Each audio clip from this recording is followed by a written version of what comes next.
Chapter 1. Happy 55th.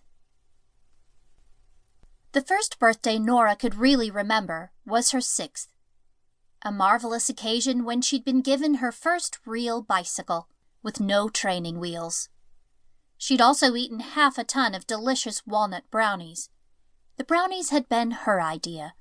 She wasn't a big fan of cutting cake, as her rowdy classmates always tended to smush it into each other's faces. So she'd asked her mother for a small mountain of brownies instead, and it had worked out brilliantly. Even at 6 years old, when normal kids loved playing around in the mud, Nora had been a stickler for cleanliness.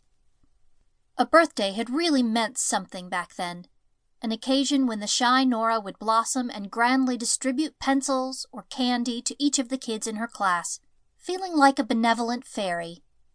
Then, sometime around her early teens, celebrating her birthdays with an actual party had stopped feeling cool. And then, from her 20s on, it had mostly meant having a nice meal with a few friends.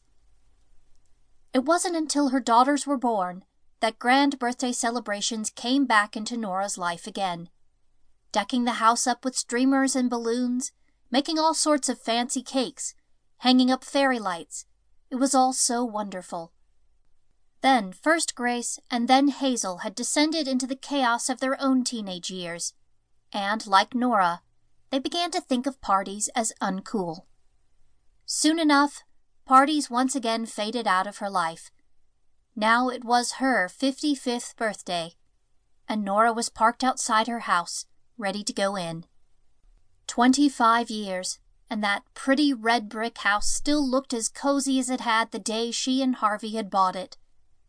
Nora paused a moment to admire the house that had become their home. She had dinner plans with Harvey in an hour or so. Really, she ought to be rushing. But if the years had taught her anything, it was the importance of stopping to smell the flowers once in a while. She took a breath and tilted her head this way and that, wondering if it were time to paint the window frames again. "Nora!" A beat-up Toyota pulled up behind her, and a window rolled down. Surprised, Nora got out. She walked up to the passenger door and peered into the car. Zoe, Nora's housekeeper, was tapping the wheel nervously. It was a messy car, with a big brown package on the front seat, and a mop, broom, and various cleaning supplies in the back. Nora had hired Zoe more than 20 years ago, when the rush of being a new mother and managing her own diner had become too much for her. Ever since, Zoe had appeared like clockwork at 3 p.m. on Mondays and Thursdays, helping lend a little order to the house. Zoe had doubled as a babysitter sometimes, and Nora's daughters had both been very fond of her. Still, funnily enough, in all those years, Nora had never really talked to her, for more than 10 minutes at a time. And the last thing she'd expected at 7 p.m. on a Saturday was to see Zoe pull up to her house. "Hey, are you okay?" Nora tried to sound unconcerned, and failed. Zoe seemed flustered. Her hair, which was normally done up in a rigid bun, was half loose, and her dark eyes were skittering this way and that, distracted. She rubbed the back of her neck and opened her mouth, then shut it. "Can we talk?" Zoe asked finally. "I mean, if it's not too inconvenient?" "Of course," Nora said. "What's the matter?" "That's the thing. I'm not entirely sure there is a matter." Zoe sighed. I'm just being an idiot, probably. Maybe I'm overreacting totally, but maybe I'm not." "Okay. Look." Nora checked her watch.